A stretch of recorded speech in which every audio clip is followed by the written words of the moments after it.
Hi, I am from top skill. இந்த வீடியோவில் நம்ம சி ப்ரோக்ராமிங் லாங்குவேஜில் உள்ள லிங்க்டு லிஸ்ட் பற்றி தான் பார்க்க போகிறோம். ஓகே, ஃபர்ஸ்ட் லிங்க்டு லிஸ்ட் அப்படின்னா என்ன? லிங்க்டு லிஸ்ட் அப்படின்றது ஒரு லீனியர் டேட்டா ஸ்ட்ரக்சர். அதாவது ஒரு நோடை ரெண்டு பார்ட்டாக பிரிச்சிருக்கோம். அந்த ரெண்டு பார்ட் என்னென்ன அப்படின்னா, இந்த இமேஜில் பார்த்தாலே தெரியும், டேட்டா அண்டு நெக்ஸ்ட். டேட்டாவும் நெக்ஸ்ட்டும் சேர்ந்தது தான் ஒரு நோடு.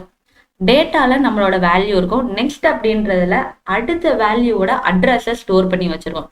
இதே மாதிரி லிங்க் பண்ணி நம்மளோட டேட்டாவை கலெக்ட் பண்ணி வச்சிருக்கோம். இதுதான் லீனியர் டேட்டா ஸ்ட்ரக்சர், அதாவது லிங்க்டு லிஸ்ட் அப்படின்ற கான்செப்ட். லாஸ்ட் என்ன இருக்கும் அப்படின்னா நல் அப்படின்னு. நம்மளுக்கு ஃபர்ஸ்ட் நோடு தான் ஹெட் அப்படின்ற நோடு. லாஸ்ட் நம்மளுக்கு நல் அப்படின்ற வேல்யூ இருக்கும். ஏன் அப்படின்னா லாஸ்ட்ல அட்ரஸ் தான் இருக்கும். நெக்ஸ்ட்ல கடைசி நோட்ல அதுக்கடுத்து வேல்யூவே இல்லை அப்படின்னா நல் அப்படின்னு எதுவுமே இல்லை, நல் அப்படின்ற டேட்டா தான் நம்மளுக்கு ஸ்டோர் ஆயிருக்கும். டேட்டா அப்படின்றதுல வேல்யூ ஸ்டோர் ஆயிருக்கும். நெக்ஸ்ட் அப்படின்றதுல address of the next element. Next எலமெண்டோட அட்ரஸ் எங்க ஸ்டோர் பண்ணியிருக்கு அப்படின்ற அட்ரஸை நம்மளுக்கு ஸ்டோர் பண்ணியிருக்கோம் இந்த நெக்ஸ்ட் அப்படின்ற டேட்டா இதுல. தென் லிங்க்டு லிஸ்ட்ல சைஸ் ஃபிக்ஸடு கிடையாது. நம்ம எப்பனாலும் நம்ம வேல்யூவை ஆட் பண்ணிக்கலாம் லிங்க் பண்ணிக்கிட்டே. ஓகே, எப்படி நம்ம லிங்க்டு லிஸ்ட்டை கிரியேட் பண்ணுறது? ஃபர்ஸ்ட் நம்மளோட லிங்க்டு லிஸ்ட் எம்டியாக இருக்குதா இல்லையா அப்படின்னு பார்க்கணும். எம்டியாக இருந்துச்சு அப்படின்னா ஒரு டெம்பரரி நோடு கிரியேட் பண்ணி அதை தான் ஹெட் நோடாக ஆக்கணும். நம்ம ஃபர்ஸ்ட் எந்த நோடோ அதுதான் ஹெட் நோடு. இல்லை ஆல்ரெடி நம்மகிட்ட எலமெண்ட் இருந்துச்சு, என்னோட வேல்யூ இருக்குது அப்படின்னா அதோட நெக்ஸ்ட்டில் இப்போ நம்ம புதுசாக ஸ்டோர் பண்ணுறதோட அட்ரஸை கொடுத்து லிங்க் பண்ணணும். இதுதான் லிங்க்டு லிஸ்ட் அப்படின்றதோட கிரியேஷன். தென் அதில் உள்ள எலமெண்ட்ஸ் எல்லாம் எப்படி டிஸ்பிளே பண்ணுறது அப்படின்னு பார்த்தோம்னா, ஒயில் லூப் யூஸ் பண்ணி அதில் உள்ள ஒவ்வொரு எலமெண்ட்டையும் நம்ம டிஸ்பிளே பண்ணி பார்க்கலாம். ஃபர்ஸ்ட் செக் பண்ணணும், ஹெட் நோடு நல்ல பாயிண்ட் பண்ணுது அப்படின்னா அதில் ஒரே ஒரு எலமெண்ட் தான் இருக்குது, அதுக்கடுத்து எலமெண்ட்டே இல்லை அப்படின்னு அர்த்தம்.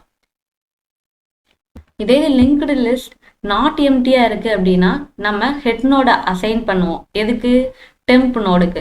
தென் டெம்ப் நோட டிராவர்ஸ் பண்ணுவோம்.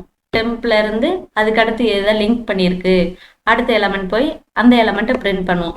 இந்த மாதிரி ஒவ்வொரு எலமெண்ட்டை நம்ம ஆட் பண்ணிகிட்டே போவோம். இப்போ ஃபார் லூப், ஒயில் லூப் அப்படின்னால என்ன பண்ணுவோம், நம்மளோட இண்டெக்ஸை இன்க்ரீஸ் பண்ணிகிட்டே போவோம். ஃபர்ஸ்ட் ஐயோட வேல்யூ 0லேருந்து ஸ்டார்ட் ஆகும், அதுக்கடுத்து I++, ஐயோட வேல்யூ ஒன்று இன்க்ரீஸ் ஆகிட்டே போகும்ல. அதே மாதிரி தான் ஃபர்ஸ்ட் நம்ம ஹெட் நோட்ல இருந்து ஸ்டார்ட் பண்ணி நெக்ஸ்ட் நம்மளோட டேட்டா எல்லாமே லிங்க் பண்ணி தான் வச்சிருப்போம். ஸோ நம்மளோட அந்த நெக்ஸ்ட் அட்ரஸை வச்சு நம்ம அடுத்த எலமெண்ட்ஸை ஈஸியாக டிராவர்ஸ் பண்ணி டிஸ்பிளே பண்ணிடலாம். ஓகே, இப்போ இதுக்கு ஒரு எக்ஸாம்பிள் பார்க்கலாம். லிங்க்டு லிஸ்ட் எப்படி கிரியேட் பண்ணி டிஸ்பிளே பண்ணுறது அப்படின்றது.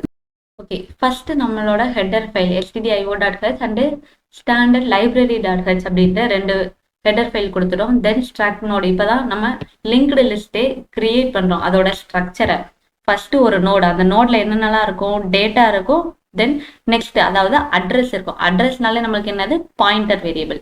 ஸோ இன்ட் டேட்டா, நம்ம டேட்டா எப்பயுமே இன்டிஜர் வேல்யூ. தென் ஸ்ட்ரக்ட் நோடு ஸ்டார் நெக்ஸ்ட்ன்றதுல நம்மளுக்கு அட்ரஸ் இருக்கும். இதுதான் லிங்க்டு லிஸ்ட் நோடோட ஸ்ட்ரக்சர். தென் எப்படி நம்ம டிஸ்பிளே பண்ணுறதுக்கு ஒரு ஃபங்க்ஷன் இருக்கணும். அப்போ அட்ரஸ் ஆஃப் ஹெட் ஹெட்டில் இருந்து நம்ம ஸ்டார்ட் பண்ணணும். நம்ம எதில் கொடுக்கணும்னு பார்த்தோம், ஒயில் லூப். அப்போ ஒயில் லூப்பில் ஹெட் நாட் ஈக்குவல் டு நல். ஹெட் வந்துட்டு எப்பயுமே எதாக இருக்கணும், நல்லா இருக்கக்கூடாது. அப்போ தான் நம்மளுக்கு எலமெண்ட்ஸ் நம்மளோட லிங்க்டு லிஸ்ட்ல இருக்குதுன்னு அர்த்தம். ஸோ ஹெட்டில் இருந்து ஸ்டார்ட் பண்ணி ஹெட்டோட டேட்டா, அடுத்து ஹெட்டோட நெக்ஸ்ட்ல என்ன இருக்கும், அடுத்ததோட அட்ரஸ். அப்போ நம்மளோட எக்ஸிக்யூஷன் நெக்ஸ்ட்டுக்கு போயிடும், அந்த அட்ரஸ்க்கு போயிடும். இது மாதிரி ஒயில் லூப்ல head not equal to null அப்படின்ற கண்டிஷன் நம்மளுக்கு எப்போ வர ட்ரூவாக இருக்கோ அது ஃபுல்லாக நம்மளுக்கு பிரிண்ட் பண்ணிக்கிட்டே போகும். இல்லை ஹெட் வந்து நல்லா இருக்கு அப்படின்னா நல் அப்படின்னு தான் நம்மளுக்கு பிரிண்ட் ஆகும்.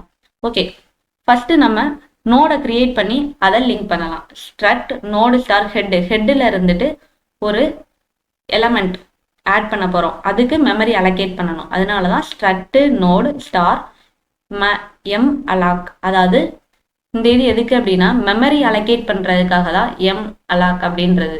தென் சைஸ் ஆஃப் ஸ்ட்ரக்ட் நோடு, அந்த ஸ்ட்ரக்ட் நோடுக்கு ஏற்றாப்புல சைஸ் வந்துட்டு நம்மளுக்கு கொடுக்கணும். அடுத்து செகண்டுக்கும் சேம் மெமரி அலோகேட் பண்ணணும், தேர்ட் எலமெண்ட்டுக்கும் நம்ம மெமரி அலோகேட் பண்ணணும். இப்போ ஹெட் உள்ள டேட்டா 10ன்னு கொடுத்துட்டேன். தென் ஹெட்டோட நெக்ஸ்ட் வந்துட்டு செகண்ட். அப்போ செகண்டோட டேட்டா 20, செகண்டோட நெக்ஸ்ட் தேர்டு, தேர்டோட டேட்டா 30, தேர்டோட நெக்ஸ்ட் நல். அதாவது 3 வேல்யூஸ் தான், 10, 20, 30 அப்படின்றத நான் கொடுத்துட்டேன். அதோட நெக்ஸ்ட் எல்லாமே 10ஓட ஃபர்ஸ்ட் எலமெண்ட் நம்மளுக்கு 10, அதுதான் ஹெட்டு. அதுக்கடுத்து நம்மளுக்கு செகண்ட் எலமெண்ட், தேர்டு, இந்த மாதிரி லிங்க் பண்ணி கடைசி 30க்கு அடுத்து நம்மளுக்கு 30ஓட நெக்ஸ்ட்ல என்ன இருக்கும், நல் அப்படின்றத கொடுத்துட்டோம். 3 எலமெண்ட் தான் நம்ம இங்க ஆட் பண்ணியிருக்கோம். அடுத்து அந்த எலமெண்ட் எல்லாமே நம்ம டிஸ்பிளே பண்றோம் எதுல இருந்து, ஹெட்ல இருந்து. அதனாலதான் நம்ம பிராக்கெட்குள்ள ஹெட்னு கொடுத்துட்டோம். ஓகே, இப்போ இதை ரன் பண்ணி பார்ப்போம். இப்போ இதை ரன் பண்ணோம் அப்படின்னா நம்மளுக்கு கரெக்டா 10, 20, 30, 30க்கு அடுத்து நல் அப்படின்ற வேல்யூஸ் கிடைச்சிச்சு. இதுதான் ஒரு லிங்க்டு லிஸ்ட்டை கிரியேட் பண்ணி அதை எப்படி நம்ம டிஸ்பிளே பண்றது அப்படின்றதுக்கான ப்ரோக்ராம். இப்போ பார்த்தா நம்ம linked list creation and display எலமெண்ட்ஸ்ல உங்களுக்கு எதுவும் டவுட் இருந்துச்சு அப்படின்னா நீங்க டாப் ஸ்கில் அகாடமிக்கு நேரில் வந்து விசிட் பண்ணலாம். இல்லை அப்படின்னா அந்த கான்டாக்ட் டீடைல்ஸ்க்கு கான்டாக்ட் ஆல்சோ பண்ணி உங்களோட குவரிஸை நீங்க சால்வ் பண்ணிக்கலாம். தேங்க்யூ.